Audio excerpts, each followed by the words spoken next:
Hello, welcome to our channel. ఈరోజు ఫ్లఫీగా omelette ఎలా చేసుకోవాలో చూసేద్దామా? దానికంటే ముందు సబ్స్క్రైబ్ చేసుకోకపోతే ఇప్పుడే సబ్స్క్రైబ్ చేసేసుకోండి. ఏమాత్రం లేట్ చేయకుండా ప్రాసెస్ ఏందో చూసేద్దాం.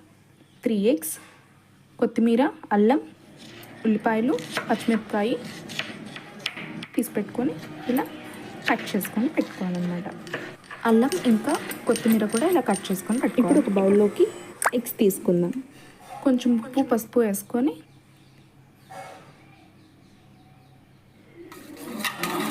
విస్కర్తో ఇలా మిక్స్ చేసుకోవాలి.